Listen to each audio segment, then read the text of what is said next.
देखिए, आप अपने बच्चे की शख्सियत को अगर तबाह होने से बचाना चाहती हैं, आप चाहती हैं कि उसकी शख्सियत में हमेशा निखार जो है वो आता रहे, तो 3 काम जो है वो आप लाज़मी तौर पर उन चीज़ों का ख़्याल रखिए। आप पेंसिल से लिख लीजिए वो 3 काम क्या हैं जो आपने नहीं करने हैं कभी भी। एक तो ये कि बच्चे को हर वक़्त गलतियाँ उसकी जो है ना तलाश करते रहना, या उसकी मिस्टेक्स के ऊपर ज़्यादा फ़ोकस करना, उसकी सलाहियतों पे कम करना। बाज़ वालिदैन जो है, मैं ऐसे कई लोगों को जानता हूँ, पेरेंटिंग सेमिनार्स करता हूँ, हज़ारों की तादाद में वालिदैन के साथ जो है मेरी ट्रेनिंग्स रहती हैं, और उसमें यही बात मैंने देखा है कि ज़्यादातर वालिदैन जो है वो बच्चों की खामियों में इतना महव हो जाते हैं कि उनका एक थॉट पैटर्न बन जाता है कि बच्चे की शक्ल देख के सिर्फ उसकी शरारतें याद आती हैं। वो ये देख रहे होते हैं अभी क्या कर रहा है ये शरारत। ठीक है। और इसी तरह बच्चा बड़ा होता रहता है, वालिदैन का वक्त गुजरता रहता है, और फिर बाद में कभी ज़िंदगी में याद आता है कि हमने अपने बच्चे की कभी खूबियों के बारे में तो सोचा ही नहीं है। ये वो पहली आदत होती है जो बच्चे की शख्सियत को तबाह कर देती है। बाज़ वालिदैन तो बाकायदा बच्चे की गलतियों को जो है ना गिनवा रहे होते हैं कि तुमने ये भी किया, तुमने ये भी किया, तुम ये भी करते हो, तुम फला काम करते हो। आप रोज़ाना उसकी शख्सियत पे मनफी लेबल लगाते चले जाते हैं, लगाते चले जाते हैं। एक वक्त आता है कि उसकी सेल्फ एस्टीम, उसकी खुद एतमादी इतनी ख़त्म हो जाती है कि उसको लगता है कि मैं चूंकि वो शरारतें ही उसके सामने आती हैं, आपके अल्फाज उसके सामने स्क्रीन पे नजर आ रहे होते हैं, तो उसका माइंड उन्हीं को फोकस किया हुआ होता है। उसको पता ही नहीं होता, वो भूल जाता है कि उसके अंदर शर के साथ साथ खैर का पहलू भी अल्लाह रब्बुल इज़्ज़त ने रखा है।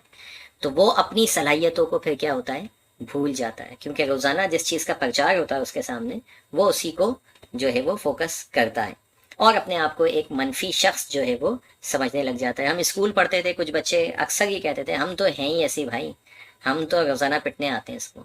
क्यों? उनको इतनी मरतबा कहा गया था टीचर्स की तरफ से, वालिदैन की तरफ से, कि उन्होंने मान लिया था कि हम बने ही तकरीबकारी के लिए, हमारा काम ही सिर्फ शरारतें करना है। ठीक है। तो ये काम आप नहीं कीजिए कि रोज़ाना उनकी अगर गलती नज़र भी आए ना, देखिए मैं ये कहीं नहीं कह रहा कि गलती ही देख के आंखें बंद कर ली जाए। No, I am not saying like this. गलती देखिए, लेकिन हर गलती को गिनवाए नहीं। गलती को देखकर किस तरह ये आपका आर्ट होना चाहिए कि गलती गिनवाए बिना ही उसको आप सुधार दें। एक अच्छा लीडर, जब हम मैनेजमेंट ट्रेनिंग करवाते हैं तो लीडरशिप की एक क्वालिटी ये होती है कि लीडर अपनी टीम में एक फॉल्ट देखता है तो वो जाके बताता नहीं है तुम्हारे अंदर ये फॉल्ट है।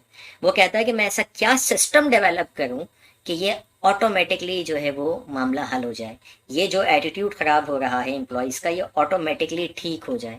वो सिस्टम को बिल्ड करता है, वो एक खास पर्टिकुलर एम्प्लॉय को जाके नहीं बोलता कि तुम जो है ना कल से सुधर जाना। नो, वो अपने सिस्टम को इम्प्रूव करता है। बिल्कुल इसी तरीके से अगर बच्चे के अंदर कोई मसला आ रहा है तो जाके उसको बताना कि तुम जो है वो देर से उठते हो सुबह, let suppose. No, don't tell him. आप ये कहें कि हमारे घर के सिस्टम में कहाँ कोई फॉल्ट आ रहा है जिसको हम इम्प्रूव करके अपने सुबह उठने की टाइमिंग को बेहतर बना सकते हैं, इस बच्चे की टाइमिंग को बेहतर बना सकते हैं। उस सिस्टम पे काम कीजिए, वो बच्चे को पता भी नहीं चलेगा और उसकी जो है आदत चेंज हो जाएगी। दूसरी गलती आप जो है जो नहीं कीजिएगा वो ये कि बच्चा मवाजना करना छोड़ दें। जैसे अभी आपने कहा मेरा एक बेटा जो है वो इतना अच्छा है, मेरी फला बेटी इतनी अच्छी है, ये वाला बेटा अच्छा नहीं है। ये कंपैरिजन, हाँ, होता क्या है इसका सबसे बड़ा नुकसान, बाज लोग अपने ही बच्चों में कंपैरिजन करते हैं, बाज लोग दूसरे बच्चों से कंपैरिजन करते हैं कि पड़ोसी का बच्चा ऐसा है, फला मेरी बहन का बच्चा इतना अच्छा है, मेरा क्यों नहीं है। कंपैरिजन से सबसे मामला जो ख़राब होता है, सबसे बुरा वो ये होता है कि आप अपने बच्चे की खसूसियत को फोकस करने के बजाय दूसरे पे आपका जहन लगा रहता है मुस्तकिल। आपको मुस्तकिल दूसरे बच्चे की सलाहियत नज़र आती रहती है, और यूं चूंकि आपका फोकस इस तरफ होता है तो आप अपने बच्चे की सलाहियतों को देखने से कासिर होते हैं और आपको सिर्फ उसकी बुराइयां नज़र आने लग जाती हैं, जैसे कि मैंने अभी पिछले पॉइंट में बोला था। हमेशा जब भी अपने बच्चे का जो है वो तजजिया करना हो, एनालिसिस करना हो कि वो क्या है, वो सही है गलत है, उसके अंदर क्या मसाइल हैं, इस चीज़ को बालाए ताक रखते हुए करना कि दूसरे बच्चे क्या कर।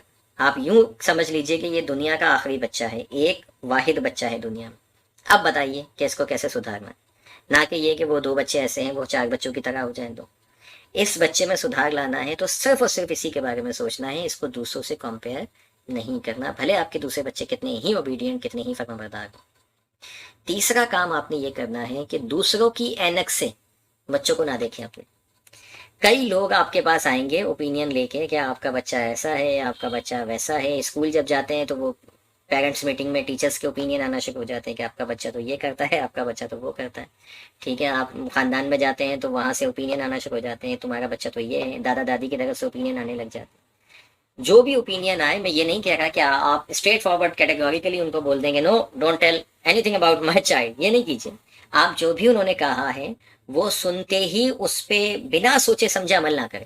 کہنے کا مقصد میرا یہ ہے، اس بات کو لے کے خود سے اس حوالے سے تجزیہ کریں کہ آیا جو کہا گیا ہے میرے بچے کے بارے میں واقعی یہ سچ ہے. Let me confirm my self, میں خود سے کنفرم کروں، 2 دن 5 دن ہفتہ مہینہ، let me assess my self. پھر آپ نیوٹرل ہو کے اسیس کیجئے کہ واقعی یہ بات ٹھیک ہے یا نہیں. یہ نہیں کہ خالہ نے کچھ بولا آپ نے کہا ہاں صحیح بول رہے ہو باجی، آپ کل سے دیکھنا پٹائی لگاؤں گی.